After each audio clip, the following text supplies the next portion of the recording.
What's up, guys? Welcome to a special episode of the Young Guns podcast. Today, we have Reid Wilkins from the host of Inside Sports and Oilers Hockey to come on today to discuss some Edmonton Oilers. We all know the type of offseason they've had, very busy one. So today, we've asked a professional to come and help us out in terms of a season preview for the 2022-23 season and also an offseason analysis. And before we get into that, we just want a little message for our little sponsors here. So this video is sponsored by Bet99. If you like fantasy hockey, football, or other casino games, sign up to Bet99. The link's in the description below. You must be 19 years old and up to play, and you must play responsibly. And our code is YoungGuns1. And also our other sponsor, the Mind Foundation. They raise funds and awareness to find cures for neurological disease and disorders. They're currently focused on mental health. So if you want to donate, click on the link below in our description. So with that being said, thank you so much, Reid, for coming on our podcast today. Well, I decided I would do it, even though in your intro there, I saw there was a guy not wearing pants. Like you got an 11-second intro, and there's like 1 second of that is a guy not wearing pants. Yeah, that's me. So when you guys asked me to come on and sent me, here's a look, you wrote in the Twitter message, here's a look at some of our previous work. All I watched was the info because I was like, okay, they got a shot of a guy not wearing pants in the intro, which means they're probably a little bit weird. So I'll go on with them.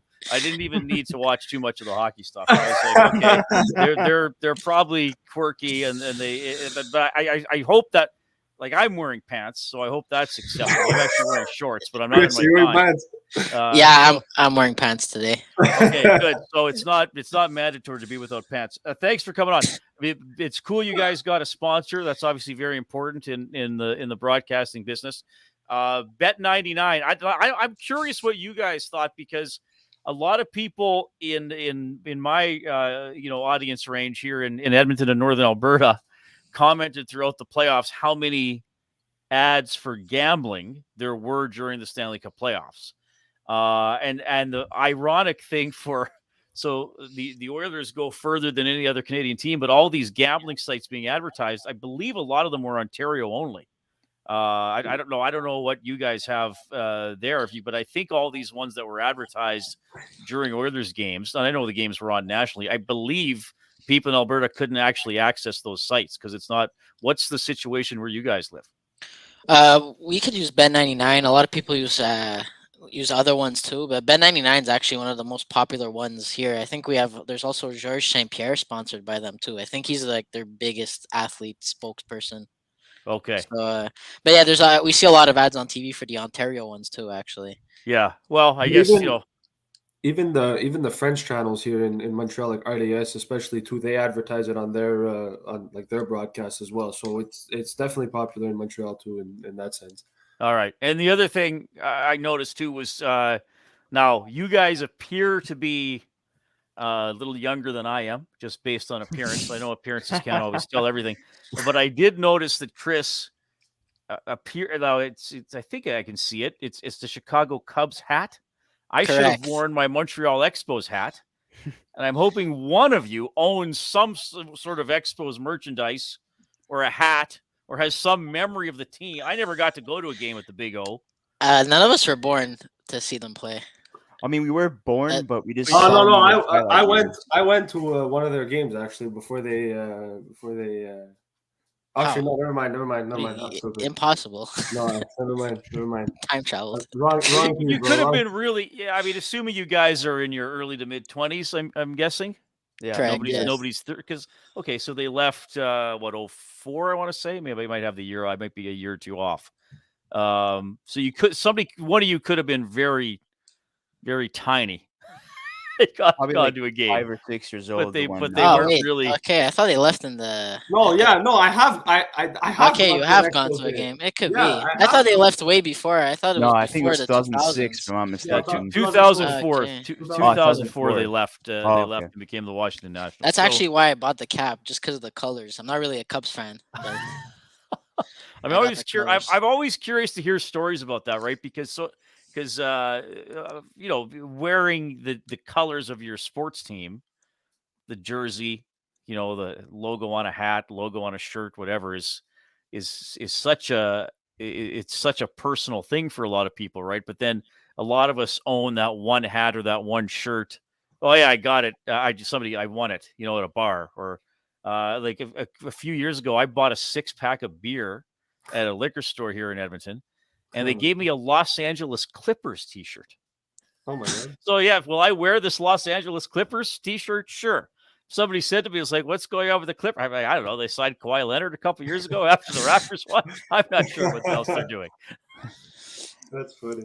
It must have been very crazy during playoff time in Edmonton, especially the run they went on to go to the Western Conference Final just to get knocked out by the eventual Stanley Cup champions. A lot of people would have never guessed they were going to go that far. Especially, I know Chris got in a lot of heat by saying that Mike Smith was not the type of goalie to take you that far, but he I did. called him a senior eventually. citizen. I called him a senior citizen. That's why I got a lot of heat. Yeah, Well, I suppose in terms of hockey age, he is. yeah. I mean, first of all, it was really exciting in the city, and I think for Oilers fans wherever they live, we just kind of have a generic term we call oil country. I could tell a couple stories about this. After the Oilers won Game 4 against Calgary, I believe, to go up 3-1 in the series. So I do the Oilers post-game show on 6:30 CHED. It's called Overtime Open Line, and Rob Brown, the former NHL player, is with me as our analyst. And we got a call from somebody, I want to say in Australia, who it was the middle of the day there, and they'd been able to watch the game and worked later in the day, and then they listened to Chet after games. And I said, it's always cool to hear from people internationally who are Oilers fans and hear how they follow the team and their stories about, a lot of them are Edmontonians who wound up being transplanted somewhere else, but there are just, I've also interviewed people in Australia who just decided to randomly pick a hockey team and start following the sport. But it kind of set off this run of calls we got. So I believe that evening we got, I think 3 more calls from Australia, 1 from Switzerland, and I think there might have been 1 from somewhere else. So I can't remember where, but that was kind of neat because a lot of people follow the team and are passionate about the team, and it reminds you that, first of all, as a broadcaster, that your work is connecting with people, potentially around the world if you're talking about something that matters to them, which the Oilers do. And then you asked about the excitement in the city. And of course, it was very exciting. Of course, I think just beating Calgary was a big milestone. First Battle of Alberta in 31 years, and the way the Oilers kind of seemed like they might not be very competitive in that series through about the first 70 minutes of the series, and then obviously took over after that. But the one thing that was cool being here was it was the culmination of Rogers Place and our arena district, which is called Ice District. And, I was working at 6:30 CHED as the arena was being debated, by the city council at the time. And the mayor was very supportive. Some city councilors were, and some weren't. Obviously the Cates group, now known as OEG, were clearly pushing for it. There was a lot of back and forth. A couple of times the negotiations completely went off the rails, where even some of the supporters on city council said, we're not dealing with the Cates group anymore, but they got back together. And then, the arena was built for the start of the 2016-17 season. So we've been able to enjoy the arena, but the area around it was not fully developed. It still isn't, quite frankly, but a lot of stuff is now done. And then we had the pandemic delay things and put you couldn't gather and all that kind of stuff. So what was really cool is it sort of became the Rogers Place in an area across the avenue from the building. People kind of dubbed it the Moss Pit after the late Joey Moss, who passed away a couple of years ago. But that was Ice District Plaza, and that's where you saw those wide shots, of thousands of people watching the games on big screens and jumping up and down whenever the Oilers scored. So, of course, there was a excitement, but it was sort of a level of a lot of people being able to gather and celebrate together, specifically downtown, that we hadn't seen before in Edmonton. And like a lot of things were going right for Edmonton, right? the offense was going, the goaltending was going, the defense was going well. They also had the presence of superfan Ben Stetler, who unfortunately passed away a couple of weeks ago. The question is, though, can they repeat that magic? Can this team, especially with the offseason they had by adding a bona fide starting goaltender in Jack Campbell, re-signing Evander Kane, bringing back Kailer Yamamoto, Jesse Puljujarvi, also signing Mattias Janmark, and potentially having Dylan Holloway and also Philip Broberg making a team this year, and re-signing Brett Kulak as well. Is this team in a better position than they were last year? I don't know if I'm necessarily going to say better right now, but and look, it's a long way from May and June, so I'm not going to sit here and say, well, they're going to go to the Final Four again, because a lot can happen between now and then. But I think we're looking at the Oilers now and saying that they should be a playoff team. I mean, I think when you go into every season, you could probably, depending on the year, you can probably list off, 9 to 12, 9 to 13 teams where you say, barring some sort of catastrophic injury situation, that they're going to be in the playoffs. I'm not, maybe they're not necessarily going to get a high seed or win the President's Trophy or win the division, but that they should be in the playoffs. And I now put the Oilers in that category. I mean, they have made the playoffs 3 years in a row.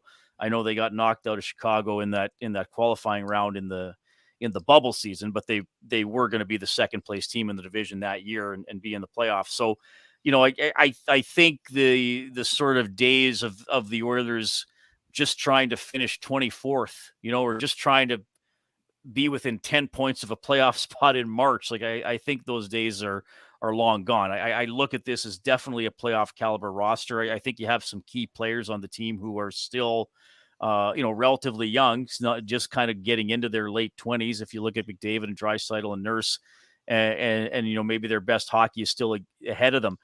And really, most of the team is back. Like you just mentioned that went to the Western Conference Final. I wasn't sure they were going to get Evander Kane back. I didn't think they would get him back for that dollar value. So, I mean, that's key to get him back. I think bringing Kulak back is very significant. And I do think Jack Campbell has the potential to be a really solidifying force in goal. And you talked about what Chris said about Mike Smith. And I heard that a lot, from callers to my show. Well, Mike Smith is too old. When is he going to break down? And that was interesting about Mike Smith.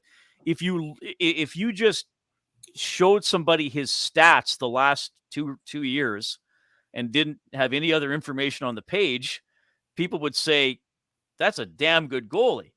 But with Mike Smith, there was the injury issue and just the age and the constant sort of worry with the fan base. When is it going to break down? When is his last game going to hit us? And for parts of this year, I mean, he was injured the first 2 or 3 months of the season. The first time he came back, he wasn't very good.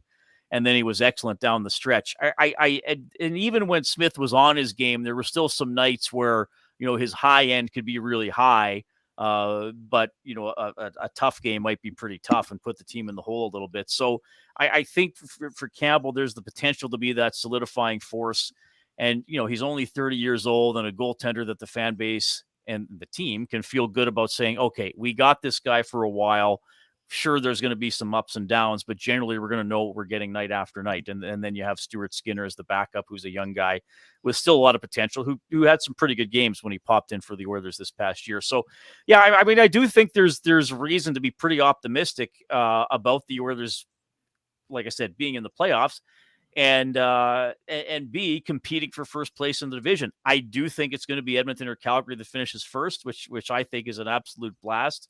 Again, I'm not going to, I hate to age shame you guys a little bit, but you weren't around for the glory days of the Battle of Alberta. No, exactly. Like I was a kid and into my teens in the 80s and early 90s when, in most years, 2 of the top 4 or 5 teams in the league were the Oilers and the Flames, and they often played each other in the second round. It's too bad they only play each other 3 times in this upcoming regular season, and 2 of them are in October. But I think you look at the next 5 or 6 years, and we have the potential for more battles of Alberta in the playoffs. But yeah, I think the Oilers are very well positioned to have a really good regular season. And if you look at Jay Woodcroft's points percentage after he took over as the head coach, I think it was 729. I want to say, but I know I did the math the other day.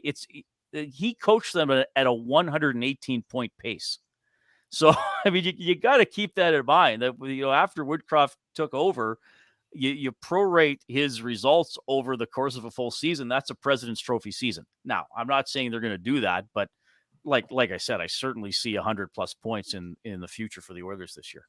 And one thing that I want to ask, just real quick, because obviously, the Oilers at one point during the season, especially I think midway through the year, it looked like this was a team that was maybe going to miss the playoffs. They had Dave Tippett, who kind of had that stretch of games where, it looked like, okay, maybe the Oilers might actually miss the playoffs this year, and it didn't look bright. And then, they went to go sign Evander Kane. And then shortly after that, they let Dave Tippett go, and they bring in Jay Woodcroft, and things changed, and the Oilers became one of the best teams in the NHL. And I don't know what the issue was there with Dave Tippett. I know that maybe I read somewhere that he maybe lost a room, or it wasn't always the best fit for them. But just kind of your thoughts on or if you knew anything about why the Oilers moved on from Dave Tippett, and how Jay Woodcroft kind of came into the team and changed the dynamic for the Oilers to become, this powerhouse team that they ended up becoming towards the end of the year. Yeah, that's a good question. And first of all, I want to say I think Dave Tippett is a hell of a hockey coach, and I think he proved that over his career. And again, just referencing his record with the Oilers, like I did with Smith, he's got a pretty darn good record as coach of the Oilers. And the team started 16-5 under Dave Tippett last season. So, I mean, if he's going to take some of the blame for how things went in his final month or so, I think you got to give him some credit as well for how they started the season. Look, the Oilers were plagued with a couple problems that kept repeating themselves. And even when they started the season well, they often didn't score the first goal. And eventually that caught up with them. And then it kind of turned into, well, they're not just allowing the first goal against, they're falling behind 2-0 or 3-0. I mean, they had a 6-game homestand in which they lost the first 5 games, and they were down. I think they might have been down 2-0 in all the games before they scored.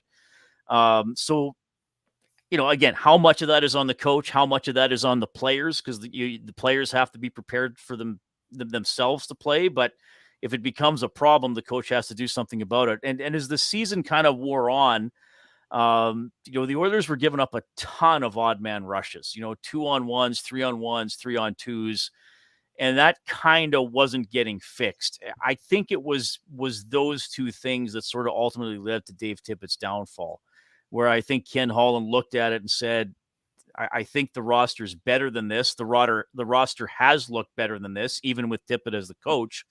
And he decided to make the change. I think with Tip, if I was going to be, I mentioned those two areas, and if I was going to be critical of a couple of things, he'd been in the league a long time, and I think he'd had things that worked for him with other teams and with Edmonton. And I think he kind of kept going back to the well with those things, and maybe it just wasn't working with this group.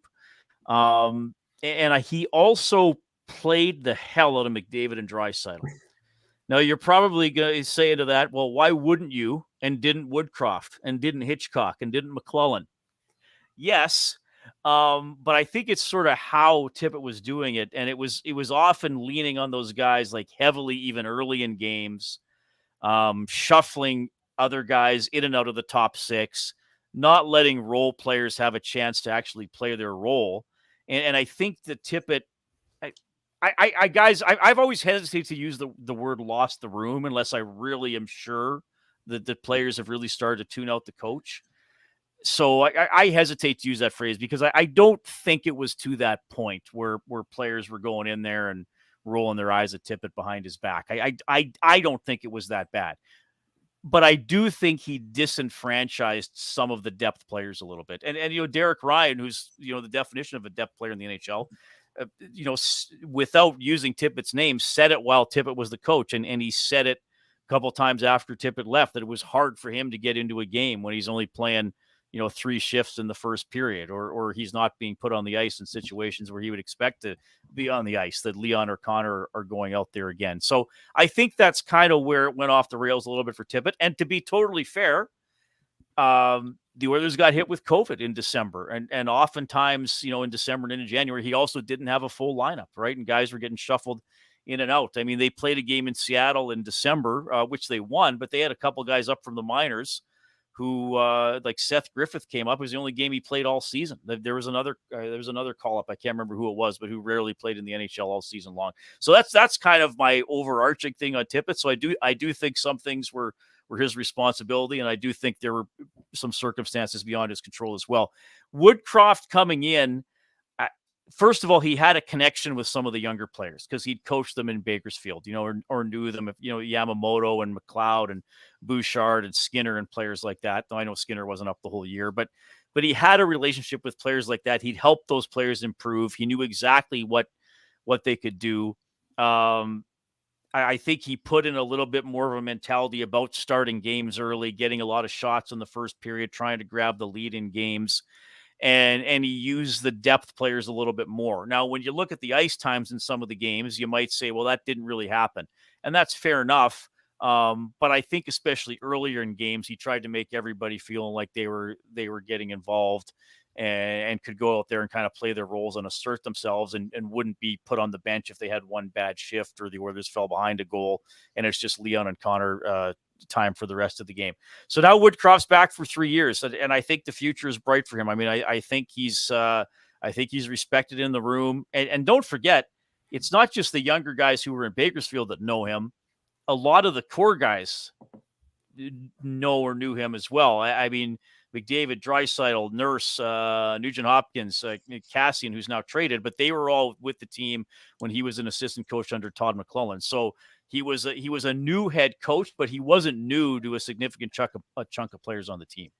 And in terms of their offseason, right, Ken Holland did do a lot of good work, but also he got dealt a very good hand with, Mike Smith, potentially not playing at all this season. And there's rumors that they're going to put him on LTIR if they haven't already. Duncan Keith retiring, that opens up a spot for a younger guy like Philip Broberg. And also, Mikko Koskinen, who was, very, what's a nice word to put it? Not a fan favorite in Edmonton. And but I do believe that they did overplay him at times. He's gone as well, and they traded Zach Cassian. So there's a lot of cap space to work with. And, my thoughts in terms of that is like, that was basically like a saving grace for the Edmonton Oilers, because with that money, they were able to, bring in a starting goaltender, Janmark on depth, re-sign Yamamoto, Kane, Kulak, Puljujarvi. And, in terms of the offseason, there's also a lot of rumors that come with that. And we all thought that Yamamoto and Puljujarvi or one or the other would have been potentially traded, but none of them have, and they re-signed. So I want to get your thoughts on that, essentially.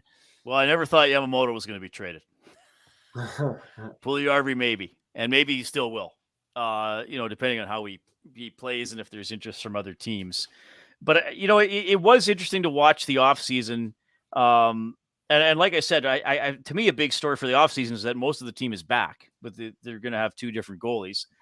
The Duncan Keith retirement situation is interesting to me because a year ago or so, Ken Holland was getting criticized by a lot of people for saying, how could you not make Chicago retain salary? And when he was asked about it, he was like, what am I supposed to do? Like, force stand, like, there was so much like, you're getting this older Duncan Keith. You can't pay him that full contract. And then he retires, and now they get that, you have that $5.5 million available, which basically went and paid, it paid Jack Campbell, more or less. I mean, or if you want to look at it, or then they had the money to pay Kane, whichever way you want to look at the transaction. So, yeah, it was, I feel like, though, guys, from my standpoint, this was a smoother offseason than a lot for the Edmonton Oilers because, I've been doing this job the last 11 seasons, or pardon me, the last 9 seasons. And for 2 years before that, I was producing an Oilers focused show called Oilers Now. So there were a lot of springs and summers where we got to get a new coach. We got to get a new GM. We need like 8 new players or however many. Or like we got one good defenseman. Who are we going to bring in? Stuff like that. So I feel like this offseason was certainly, the news was significant, but I also feel like, okay, well, Yeah, I mean, we got these really good players. There's got to be some tweaking. You got Kane and Kulak to come back. You referenced players like Broberg and Holloway. Question marks as to how they're going to fit in, how productive they're going to be. I think from a management standpoint, if you want to look at Ken Holland, again, it's the trade, whether it's at the trade deadline or before, that's going to be significant because I still think they need to beef up their defense. And I literally mean beef up because I think they could use, a cycle killer hitting type of guy. Certainly one of the discussions we have here is that are Evan Bouchard and Tyson Barrie sort of redundant players? Though I think Barrie had a really good playoff, quite frankly, but certainly Bouchard's going to take over the number one power play at some point. He did play there at times last year. So is that a move that comes in season that you're looking for, a third pairing type of guy who, is fine moving the puck, but really he's going to get out there and he's going to hit and he's going to kill the cycle? You're describing a certain defenseman. Let me ask the question because he's still out there. And every guest. There's actually two that I still think are capable of playing in the NHL, and that's Calvin DeHaan and PK Subban. So what are your thoughts on maybe one of those two guys being signed to the Edmonton Oilers? Well, I think Subban will want more than the Oilers will want to give him, right? There's no cap space at the moment, though. Yeah, they will put Clefbaum and Smith on LTIR. I don't know if I don't think they officially do that till the right at the start of the season, right? But yeah,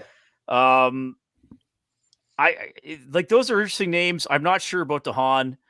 Subban has kind of been speculated here in Edmonton. I think what happened with some of this guys is I don't know how interested the Oilers were in him or in Kessel. That matter. That was another one that got thrown around. Yeah. I think some of it might be that agents call the Oilers because they're a good team now, right? So, okay, can you get a 1-year deal relatively cheap and maybe you're able to take a run at it?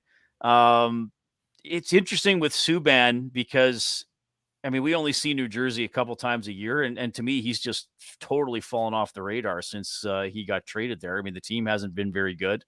They've collected high picks like the way the Oilers were for a few years, right? And when I have watched them, I've thought, well, like he's still good, but he's not as dynamic as he was sort of in the peak of his career. I would say doubtful for those guys. Honestly, a player, now he makes more money. A player, I'm not saying this just from a perspective of him going to the Oilers, but a player that is going to be interesting to me to see where he winds up if his team isn't competitive, and they probably won't be in a playoff spot once we get into January and February, is John Klingberg. Where does he go? What could a team take him on for the last 30 games? You don't have to pay him all the money and you ship some money out to make room under the cap, or maybe at that point you have another injured player you put on LTIR. To me, that's an interesting name to keep an eye on for somebody. Maybe for Edmonton, who knows? But for somebody, once we move closer to the deadline. I think there was a rumor that came out that the Habs and the Oilers were potentially looking at a sign-in trade for John Klingberg, where the Habs were essentially going to sign John Klingberg, retain some salary, and then ship him to the Oilers. I don't know if you heard about that rumor, but it was circulating in Montreal for a little bit too. So I think Elliot Freeman spoke about it. Yeah, might have spoken about it a little bit too. So I'm guessing a lot of Oilers fans, or at least a lot of Oilers media around here, would speculated that the Oilers had interest in John Klingberg, and maybe the number just wasn't what they were trying to go for, essentially. Well, yeah, because they couldn't. Because what did he get? 7 from the Ducks off the top of my head? I think. Yeah, I think it's. I think he got, so clearly something the Oilers wouldn't do. Yeah. And then from the other standpoint of, you guys are living it all the time of what the Canadians are doing with some, like, is it just Montreal and Chicago hoping to win the coin flip for Connor Bedard? Is that already the storyline for those two teams? I think Arizona, I guess. But honestly, all top 3 guys are pretty good. I would prefer Bedard, obviously, but right. Regardless, if you're getting Michkov or Fantelli as well. I'd be happy with either or any of them. Actually, I had another question. We were talking about rumors and potential trades, and you were talking about the defense and Yamamoto not getting traded. There's actually an article that came out by Lyle Richardson from the Hockey News, and you guys could stop me at any time because I don't know if this is like old news or it came out like last week about Patrick Kane potentially being traded to the Edmonton That Oilers. was our next question, Oh actually. yeah, I know that I name know was that being too. circled around, and what he's suggesting in the article is that a package deal for Yamamoto, Tyson Barrie, a first round pick, and like a prospect. I don't know what if that's a good deal. As an Edmonton fan, maybe you would maybe have a better take on that. Well, yeah, I mean, I didn't see that specific article, but Patrick Kane's been talked about for the last few weeks here as sort of a what if. I guess somewhere like between fantasy and possibility. Yeah. I mean, it could happen. I'm not gonna put it in the sure thing. It could happen. Again, I look for something like that maybe happening in season. Because Yeah. Patrick Kane is probably going to have some influence over where he goes. And teams are like Edmonton, who are up against the cap and competitive, are maybe going to look and see, okay, we are going to absolutely go for it. We're going to add a great player who can play with other great players. And who could we possibly part with? And here's what I would say from an Oilers perspective. I still feel like because Tyson Barrie's name comes up a lot, as I'm sure you guys know. Yeah. I still feel like they would want more information and more certainty with Evan Bouchard before they're going to move Tyson Barrie. And that's not a knock on Evan Bouchard because he's a very good player and he's still very young. When the puck is on his stick, he's outstanding. And he's going to get over half a point per game. I mean, he might even flirt with 20 goals, especially if he's on the power play. But I still think if it was me anyway, I'd still want more information on how he plays if he gets more minutes playing on the power play, how he handles physical teams, the forecheck. I mean, it's a little unfair for me to bring this up as just one play for a young guy that had a really good season. But who was it Logan O'Connor for the Avalanche that pushed him off the puck out of the penalty box in Game 3 and went in and scored the breakaway goal? I mean, Bouchard hits the post 12 seconds earlier, but still, then there's a one-on-one battle that he loses. I still think they'd want more certainty that he's going to win those battles almost all the time and be really hard on the puck. So, yeah, I think that I get the speculation with Kane, and of course we get what Chicago is doing, and in that situation, they'd probably retain the salary. I mean, that would be incredible because, quite frankly, and I'm going to be talking about this more on my show tonight, the Oilers are, I think, poised to have one of the best offensive seasons since the lockout wiped out the 4 or 5 year. I mean, I made notes last night and never got to it on my show, so I'm going to do it tonight. Florida scored 337 last year, most in the league since 05-06. The Oilers got to 285 with half a year of Evander Kane. And Nugent Hopkins barely hitting double digits. And they didn't really take anybody out of their lineup who was a big producer. And you look at the Oilers' stats. I mean, when they made the playoffs in 16-17 and then they dropped off to 17-18, well, what happened? Well, Patrick Maroon had the season of his life, right? And got 27, 28 goals. He wasn't able to repeat that. I think most of the Oilers who had good seasons last year, obviously the two big guys, Hyman, Kane, you can kind of bank on them improving on that. And like I mentioned with Nugent Hopkins, probably going to score even more than he did, right? So that's why I'm thinking they should be a 300-goal team. And then if you added a player like Patrick Kane to the mix, that's pretty deadly. I mean, the story for the Oilers, like we were talking about earlier, is going to be preventing goals and holding off strong forechecks and dealing with fast teams like the Avalanche and things like that. But teams are going to have to worry about their attack quite a bit as well, because I think it's going to be a pretty darn good attack. And, just looking at, who they could add on defense, John Klingberg is a possibility, but a team that has a logjam in terms of having too many defensemen are the New Jersey Devils. And I think they could take advantage of making a trade with them for either Ryan Graves or Damon Severson, because I do believe they'll either or will be traded before the trade deadline, whether or not they're in a playoff spot or not. because you have Luke Hughes coming up, you have Nemec coming up as well. So, and obviously with the defense they already have currently as a roster. So, I mean, they're gonna have to part ways with somebody on that defense. So, I think the Edmonton Oilers could take advantage of that dossier. Christopher, I'm just going to say you might know more about the New Jersey Devils than any other Canadian. It's also because we had a Devils fan come on as well, so he informed us a little bit more about their team. So that's also kind of why we're informed in that sense, I would say. We did a lot of research on the Devils because of another episode. Oh, nice. Okay, well that's good. Yeah. No, I hear what you're saying. I like definitely those are names, and sure you wonder about. I mean that's the thing, right? What usually happens at playoff time or trade deadline time, and we saw this when Edmonton was a poor team. Well, a guy that's playing in the top 6 in Edmonton on a bad team because he's not quite that good gets picked up by another team. He becomes a depth player on another team, and he's exactly what they need. So yeah, certainly guys like. You mentioned who's the other Graves and Severson, the two guys you mentioned. They come to Edmonton. Well, they don't have to be the guy, right? Because there's Nurse is going to be here, and Cece is going to be here, and hopefully Bouchard is playing well, and players like that. So, I get you.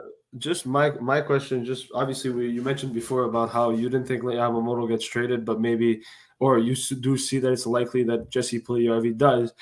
Just in terms of your opinion, do you think that if the Oilers do move Jesse Puljujarvi, what do you think the return would be? Kind of just on that, in your opinion, what do you think the value is for a guy like Puljujarvi? Obviously, there's been interest with the Canadians too, potentially showing interest in Jesse Puljujarvi. So just your kind of thoughts on that. And I think he's a guy that is kind of underrated. I mean, I've watched a few Oilers games, especially in the playoffs. I paid attention to him a lot, and I kind of like Puljujarvi. I don't think he's the top 6 player that he was expected to be when he got drafted, but I think he's definitely a guy that on your third line and kind of flirting with that top 6 if you need to be, he's a guy that could definitely help a playoff team kind of like the Oilers. So I'm kind of surprised that they want to move him. I know his numbers haven't always been the best, but he's a guy that I think for a decent price could be someone to look at, definitely, for a team of that caliber. So, guys, I get asked that question a lot. What could the Oilers get for Puljujarvi?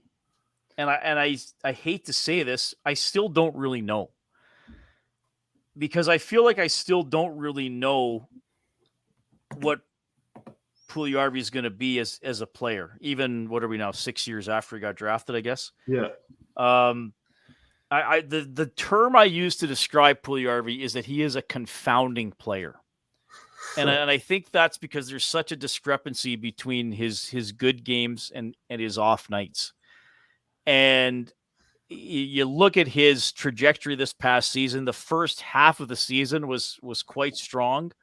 And then the second half of the season, he missed some time with an injury as well, wasn't very good. And in his playoff number, I think he only had 3 points in the playoffs in 16 games, if I remember correctly.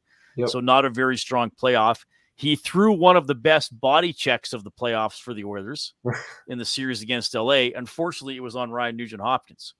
Because that's the frustrating thing about Puljujarvi is because you're right, he does do a lot of things well, and I know what the analytics say, and I know the analytics community, most people go to bat for him and say, look at the shot differential, look at the goal differential, look at the chances, and I get that, but I mean at some point you can't live off expected goals and scoring opportunities. You actually have to put the puck in the net, and you actually have to keep plays alive. There are just too many nights to me when he looks like a bit of a nervous, non-confident player. Not all the time, but sometimes, and that's what I mean. Like when he has an off night, he really has an off night. Like it's obvious. And not every player in the NHL has it going every night. Not even the McDavids and Draisaitl's and Matthews of the world. But and this is one thing my colleague Rob Brown always tells me, when he was playing for the Penguins, and his career was interesting because he played with Mario early and was a scorer, and then went to the minors and kind of came back as a third liner, and he said he had to kind of know in warm up how much gas was in the tank and how he was going to be most effective in that evening's game. Okay, what am I going to do? Can I really go for it tonight? Do I got to play a little bit more conservative? Do I got to check or be a little bit grittier tonight? And I don't think, it doesn't appear to me from watching him that Puljujarvi has really figured that out, where he can say, it's like, okay, you know what, this is going to be a 2-1 game, and there's not going to be a lot of room out here. So how am I really going to make sure that I contribute and can be noticed? And you saw, okay, a couple things. First of all, Jay Woodcroft said, when asked about Kailer Yamamoto once this season, because Yamamoto had a good stretch, I think he got 8 goals in 9 games or something. He said, Kailer Yamamoto is a popular request as a line mate. Now, that doesn't mean Puljujarvi isn't. I'm not saying that the players are saying they don't want to play with Puljujarvi, but it's significant to me that, maybe some of Yamamoto's analytics and obviously aren't as good as Puljujarvi's, and clearly he's a much smaller player, but it's significant to me that his teammates are saying, I'd like to be on a line with this guy. And I think it's because he's very determined. Despite his size, he's rugged, and he can finish when he gets the chance.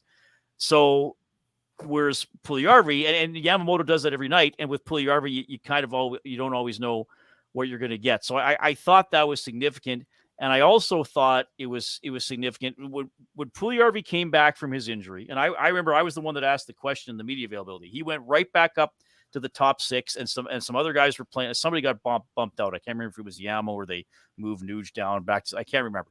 But Puljujarvi went back into the top 6. And I said to Woodcroft, I said, look, some guys are, nothing against Jesse, but some other guys are playing really, really well. How come he gets right back into the top 6 and you're breaking up a unit that was doing really well?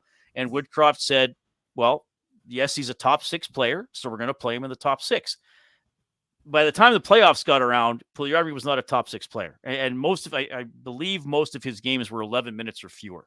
So that's not top 6 ice time in the NHL. So I hear what you're saying, but I just feel like, how long can you make the potential argument, and how long can the Oilers say, we're going to wait another year. We're going to wait another year. And how does that affect? I mean, if I'm another GM and Ken Holland calls me, I'm saying, great, you're sending me a project, so I'm going to send you a project back.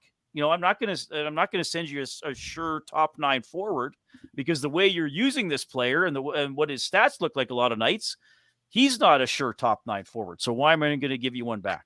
I would just say that I think he's just a reoccurring headache at this point. And I know a lot of people probably have him as a player that's poised to have a breakout season. I don't. I do see this team making the playoffs. I think we could all agree on that.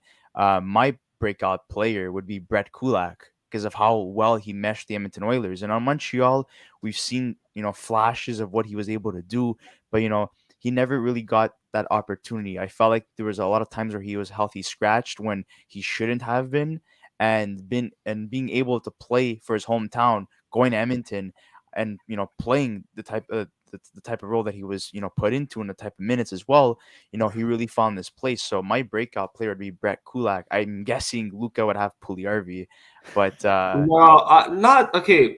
I like Puljujarvi. I wouldn't call him my breakout player. I know when he was linked to Montreal, I kind of looked at it and said, okay, but do we really need him? Like, I was mad. Like, if they did that trade, I would have been if Puljujarvi were to get traded to Montreal, let's say as an example, I don't know how excited I would be about that, because I know that, he is 24.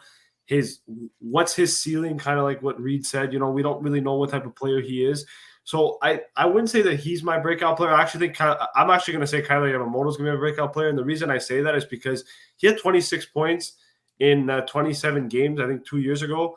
And then obviously last year he had 41 and 81, and he had 20 goals. Like, this is a guy who, with the right line, not with the right line mates, but I think under a more offensive role, maybe given more minutes and more ice time, could be a guy that gets you 50, 60 points in a year.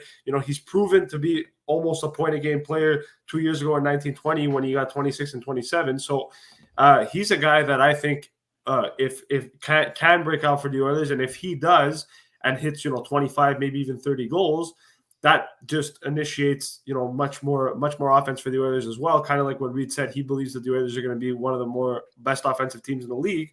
I think Yamamoto is going to contribute to that in a big way. So if he can, turn into that player that can get 25, 30 goals and maybe 60 points, well, then that's going to help the Oilers go a long way. I mean, he still had 7 points in 14 games in the playoffs too. Like, this is a guy who was half a point a game player during the regular season and the playoffs. So he can definitely improve on those numbers and become a much better player than what the stats show. And the stats are not that bad either. So I think I don't think he can be a point a game player like he was when he got called up in the pandemic shortened season where the Oilers got to 71 games. I mean, that's when they put him with Draisaitl and Nugent Hopkins, and they went nuts in a few games. But I do think he can get, probably into the 50s. Yeah. Rob Brown, again, I reference because Rob's very wise, and he played in the NHL, so I always give his opinion a lot of credence. But he thinks that. He thinks at some point in the next, couple of years with them, and he said he thinks Yamamoto will score 30. He doesn't think he will be a consistent 30-goal scorer, but he thinks he will have a 30-goal season. Just because if he keeps working, gets some power play time, you're always going to be on the ice with one of the big guys.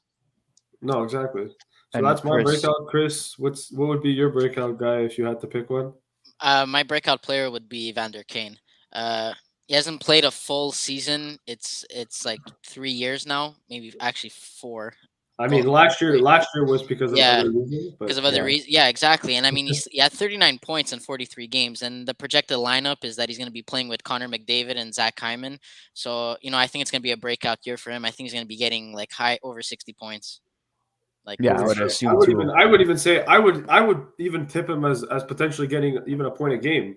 I'd go that far. I mean, look at his playoff numbers as well. Evander Kane was fantastic. Yeah, but it's the suspensions I'm worried about. This guy, he's got tendencies to being aggressive on the ice. We'll see what he does. He's a shit. Who knows what's gonna happen with Evander Kane? But yeah, 60 points is being reasonable. I think an interesting over/under this year for the Oilers will be combined goals by McDavid, Draisaitl, and Kane, whether they're a line or not. I mean, could those three guys could they combine for 130 goals? Yes. 40, 40, and 50? Absolutely. I honestly believe they could. I think McDavid hasn't even reached 50 in his career. I still think McDavid's the type of guy that will hit 50 at some point in his career. And I know he's more of a passer than a scorer, but the guy had 44 goals last year, and he's had 41 in 2 other seasons prior to that. Like, he's a guy that I think next year probably could hit 50, and we know Draisaitl has hit 50. I think Draisaitl could be a consistent 50-goal scorer. So if you've got those two guys and then Evander Kane hitting 40, they can definitely hit 130. And I think McDavid will score 50 at some point in his career, probably more than once. I mean, I kind of would have thought he would have maybe got there already.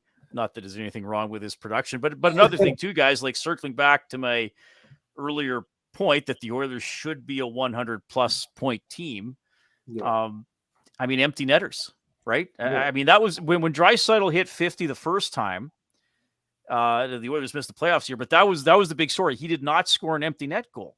But a lot of the good scorers so if you're on a good team, you already have the lead, and then you're out on the ice late in the game. I mean, Evander Kane got, I don't know if you guys can look it up. I'm guessing Evander Kane got 4 or 5 empty netters maybe it wasn't that many, but I feel like he probably got at least 3 in the regular season and in the playoffs combined. So, I mean, McDavid's usually out in late game situations.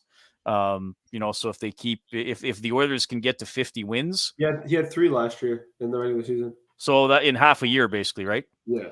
So, could McDavid possibly have a year where he pads the total too with several empty netters? That helps you get to 50 maybe. And I think it's only fair to end today's episode talking about the rivalry between the Calgary Flames and Edmonton Oilers. Edmonton obviously had a good season, but look at the crazy offseason that Calgary had, adding Huberdeau, Uyghur, Kadri, but also losing significant players like Kachuk and Goudreau. And we did a lot of Calgary coverage because of all those transactions. And the comment section was exploding between Edmonton Oilers fans and Calgary Flame fans. So, if we thought it was bad last year, wait until this upcoming season. I think, having, Kadri as that, that force now that, is going to take up the mantle of Kachuk in terms of physical presence, going up against a guy like Evander Kane. I think that's going to be very interesting to see. Well, let me start here, guys. I'll start by just being a true Edmontonian and giving you the cheeky comment. What rivalry? The Flames have only won 1 playoff series head-to-head against That's what we say as Habs fans too. So we can relate when we make fun of the Leafs. So it's all good. But no, I do think we could be heading into maybe another golden age of the rivalry. I do think what Brad Treliving did was really impressive because I am one of the people who think the Flames roster is better than last year's. I do Yep. think as well. In which they finished first in the division. I mean, obviously they were pretty good, so I'm not saying it's like way better, but I mean they lost some pretty significant players, and the guys they brought in, I think are going to help the team as a whole, and maybe they're going to be a little bit better in the postseason than some of those other guys were. It's a fun rivalry, guys. Like it really is. I know obviously the Canadians have a lot of rivals. I mean, I went to a Montreal Boston regular season game back in 2010, and even the vibe for a game in the regular season at is it still called the Bell Center? I think it was at the time. Still But the Boston area. yeah, so they changed the name so much I can't always keep track. But yeah, I mean, it's with the short, just a little over a 2-hour drive between the two cities, fans of each team living in the other team's cities, families and friends and workplaces that are divided. There are a lot of great stories with the Edmonton Calgary rivalry. Like I said, it's disappointing they're only playing each other 3 times. I think the NHL should have regional rivals that always play each other the 4 times within the division. I think you could cycle through other teams. So, but I hope there are more playoff matchups because those are really the games to remember. I mean, obviously we had the goalie fight in the regular season in 2020. So that one's going to be remembered, but both teams are legitimately good. I don't know if you ever had Pat Steinberg on the show, but he's the me version of Flames broadcasts. And I had a listener that used to text into my show when the teams were, competing for 24th place or worse, and called it the pillow fight of Alberta. So Pat and I always reference that, and we're glad those days appear to be gone. That they both appear to be solid playoff teams who hope they're going to play each other. Well, we do need to do a Calgary season preview. So, I mean, you just brought up a very interesting candidate to ask. Yeah, weird guy, but he knows his stuff. I have one final question, and I just obviously you're from Gary Carter's my favorite expo. No, it's more like going back to kind of the rivalry question. What, in your opinion, and obviously I think we're going to be a little bit biased here too, but what do you think the bigger rivalry is, Montreal-Toronto or Edmonton-Calgary? The Battle of Alberta or the battle between the Habs and the Leafs? In terms of hockey, because I think obviously we've heard about the Battle of Alberta. We've talked about we've heard how crazy it was, especially in the early 80s and 90s, especially, and how much they hated each other. But Montreal and Toronto seem to have always had and always will continue to have, and I think Calgary and Edmonton too will always continue to have that hatred between each other. So in your opinion, which one do you think is probably the biggest of the two, or do you think they're just as equally big as each other? I would say based on last year and going into this year, it's Edmonton and Calgary, because like we've been talking about, they're both going to be playoff teams, and the Canadians probably aren't going to be very good. Yeah. And like Edmonton and Calgary went 31 years without playing each other. How long did the Canadians, and was it 1977 to 2020, 2021? Yeah. Like that's a lot. That is a long time, right? Because I do think the rivalries are generally built on playoff series. And then when teams were playing each other 7 or 8 times within the division, Toronto was in the Western Conference, or the Campbell Conference, as it was called at the time, right? So, because they were in that division with, was it Minnesota, Chicago, St. Louis? The Jets were there for a while, but then the Jets moved into the Smythe. Anyway, you know what I'm talking about. So I think the Montreal-Toronto rivalry got lost sort of in the 80s and the 90s, and then probably came back a little bit in the 2000s because they did play each other a lot in the regular season. I remember, it was a while ago now. It might be 15 to 20 years ago, but wasn't there some day they played each other on the last – it was the Canadians' last game, but it was the Leafs' second last game. And the Leafs won like 7-5 in some crazy game, and that eliminated the Canadians. But then the Leafs played on the next day on Sunday, and they lost, so they were also eliminated. But I forgot what year like that. But I know something like that. But I mean, I'll be a biased Edmontonian, and I'm going to say right now, and probably since 1980, the Battle of Alberta has been better. Yeah, and I agree with that too. I think it kind of I would fizzled definitely out agree. because of Montreal not being as competitive as they once were. But But it's we have more playoff series wins than the Leafs since 2004. So, but That's true. That's very true. But yeah, just looking at Canada as a whole, all the Canadian teams, it's refreshing to say that Toronto is not the only contending team. I would put Calgary up there, Edmonton, and now a new team added to the list, the Ottawa Senators. So I mean, it's really refreshing in terms of that. And yeah. if you don't mind, can we just take maybe 2 questions from our viewers? Oh, sure. Yeah, that's fine. Perfect. Okay, so we have one here from Robert. Do you see Connor and Leon re-signing in 2 years if they haven't made a cup final or won a cup? Probably. Yes. Yes, Yes. I'd say probably. We get that all the time, right? When they were swept by Winnipeg, Rob and I got calls. Well, Connor's going to want out. Like he's a loser. The Oilers are losers. Edmonton's a loser city. But that's an extreme reaction after well, first of all, Leon's contract is up first, right, and then Yeah. Connor's is up. But here's the other thing. I mean, they could win the Stanley Cup. And hypothetically, Draisaitl could say, okay, I did it with Connor. I want to go see if I can do it somewhere on my own now.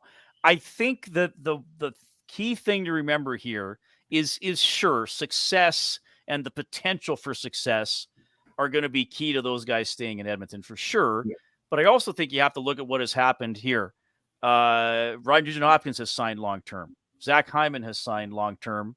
Darnell Nurse has signed long-term. And now even you got Jack Campbell signed beyond the length of McDavid and Draisaitl's contract. So they've kind of committed to some guys who have in some ways kind of grown up together and become teammates and leaders in the core of the team together.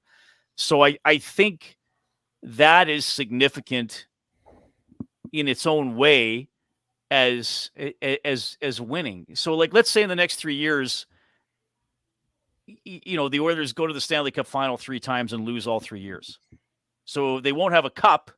So is Leon Draisaitl going to say, oh, this is crap, I'm going to go to one of the other teams? Well, I don't know. Like winning the West 3 years in a row would be pretty good. So I think I understand the question. I think the success is relevant, but I also think there's more to that story than those players looking at, well, have we won enough playoff games? And I think the team around them is better than it's ever been. I agree with that too. Yeah. I agree.